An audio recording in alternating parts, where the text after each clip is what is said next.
In the beginning, when you're building this system, there is no award for sticking to your original idea. Don't do it. Throw it away. Tweak it. Change it.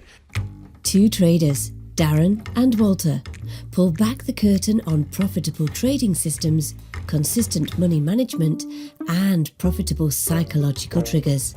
Welcome to the Two Traders podcast. Welcome back to Two Traders. It's Walter here. Hello, Darren.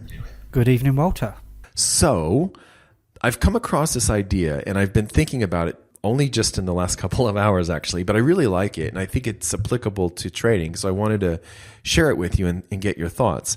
So this is the Boyd's Law of Iteration, and I'll put in the show notes some links so that listeners can read more about it. But the basic idea is, I guess this was World War II. It must have been World War II, right? I don't know. I'm not good on my war stuff. So there's these two planes, the MiG-15s and the F-86s, and I'm pretty sure they were in World War II, but I could be wrong. And so Colonel Boyd, he was interested in these airplane fights or dog fights between the MiG-15s and the F-86s. Now, the MiG-15s were the enemy planes, and they were faster. They could climb faster, higher. They could make sharper turns, and they had better distance visibility, so they could see better. But the F-86s had better side visibility, and they also had hydraulic flight control, which is just a fancy way of saying that the stick that the pilot used in the F-86s was hydraulic and was easier to move around. Whereas with the MiG-15, it wasn't hydraulic and it took more effort. So it was like, it's kind of like power steering versus if you've ever driven a car that doesn't have power steering, it's a big deal, right? Yeah. So that's basically, and so in the dogfights up in the air, even though the MiG-15s were in essence a superior plane in almost every respect, the F-86s would win 9 times out of 10. So the question was, how is it that these inferior planes actually win more often? And why is this the case? Well, it turns out that obviously it took more energy to get the plane going, the MiGs, to get them actually going. But once the pilot got them going, it was great. And so the F-86s were able to be a little bit more quicker to react because they could get the plane going where they wanted, and they weren't as fatigued over time, whereas the MiG pilots were much more fatigued. So there's a couple of thoughts about this, and when you read about this, and again, like I said, I'll put the link in the show notes for people to have a look. But people think about this idea, which is Boyd's Law of Iteration is speed of iteration beats quality of iteration. So the speed of the pilot in the inferior F-86 beats the quality MiG-15 airplane. So that's kind of the idea. So, okay, so for testing, like let's say that you're testing a trading system, right? And that's how I see this most applicable.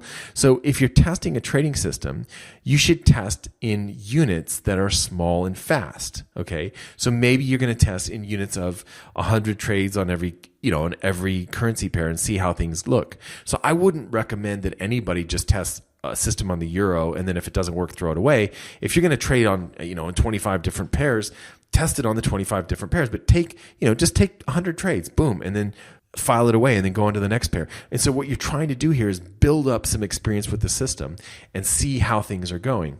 Now, I think that this idea, this speed of iteration, is a really good idea in the testing phase. But I think when it comes to live trading, I think that this can go way out of hand and can run you into the poorhouse, really. But that's kind of my thinking along Boyd's Law of Iteration. Darren, do you have any thoughts on this? Is this kind of saying that the stuff that's obvious and comes quickly that is going to be the meat of your strategy?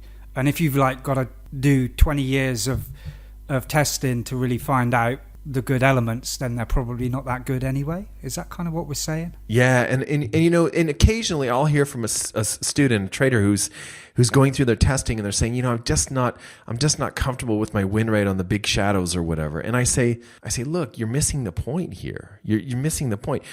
The point of backtesting is not to get your win rate as high as you can. The point of backtesting is to confirm that this system will work for you, right? That you can make it work historically. And exactly what you're saying, Darren, it's the 80-20 rule. Like you were going to make 80% of your profits from 20% of your actions. So if that means 20% of your trading systems, if that means 20% of the decision points, when you're deciding whether or not to take a trade, it's the big 80-20 thing. And I think perfectionists can get caught up in this idea of trying to make it perfect and trying to make it right. And I don't think that's really the way to do it. I think that what we need to do is exactly what you say, is sort of be quick and understand that there are very simple, obvious cuts that you can make to your system that are going to give you the big gains, and worrying about perfecting it is not something that you should be doing. It's not really critical, and it's the road to over optimization, right? Like curve fitting. That's how I see it. Yeah, I'm just looking at Boyd's law of iteration now, and it's functional specifications are best when they're concise and evolving. I think what this means is that when you're in your testing phase, when you're creating your system, you should be nimble and you should be open to changes. So for example, in the beginning you might say, I'm going to use an exit where when the slope of the moving average changes, I get out of my trade. Okay? But maybe you find later that instead of using the slope of so if you're in a buy trade and the moving average ends up pointing down, then the trade is over, right? So that's your trailing exit, right? Some people like to use that as a trailing exit. But you might find instead that using a different trailing exit where you just find the lowest low of the last three candles, and you just trail your stop below the lowest low of the last three candles, and you get stopped out that way. You might find that one of them makes more sense to you. And so just dump the other one immediately. Or the other thing is, what if you find midway through your testing, like testing out this system, and you've tested 50 trades, and you're going to make it to 100? You find another idea, right? You've got this other idea. Well, go ahead and do it. Do it. Now is the time, because what you want to do is suss out all of this stuff in the beginning of the testing phase so that you're not tweaking things when you go live. That's how I see it, because I think tweaking things when you go live is a huge mistake. I think it ruins a lot of traders, ruins a lot of trading systems.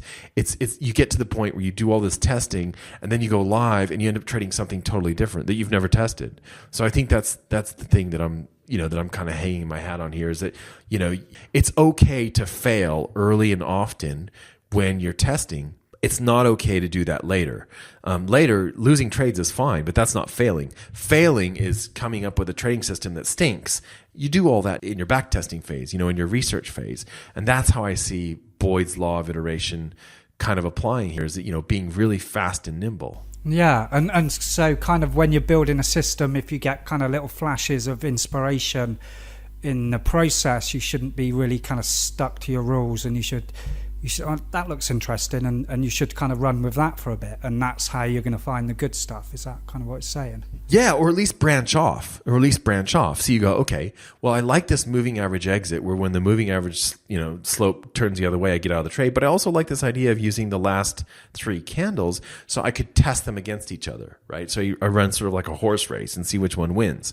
And I run the same trades, but then I have the two different exits or whatever. So that's the time for this. It's all in this testing phase. It's the creative phase of trading that I really love. And so that's where I think traders get into troubles, because they get so bored when they go live, and then they want to get creative once they go with their live trading, at least from what I've seen. And that can be the tricky part. I think that's why testing is an important part of trading. Even though you're not really risking money in your testing phase, you could be, I suppose with a testing account.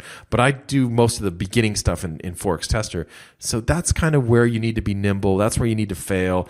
That's where you need to make these quick changes. All of that stuff is going on real early, because once you get going with the system and it goes live, you're going to be bored because you've done it so often, and you don't want to have any of this exciting changes during your live trading phase. Yeah, I kind of mix the live and the back testing together at the same time. When I'm working on a new system, I run it live in real time, and then in between that I'm back testing as well, obviously with a pennies account, so there's no real money at risk, but I'm getting that experience of time going by a natural rate, and and then I'm running back tests as well, and then evolving it and dropping certain ideas and adding new ones to it. And I find that kind of works really well for me. Yeah. So as a question, when you do that, what percentage roughly would you say of the systems that you do that for you just end up scrapping them and throwing them out the window? 9 out of 10. Yeah, okay. So it's not just me. Okay, good. No.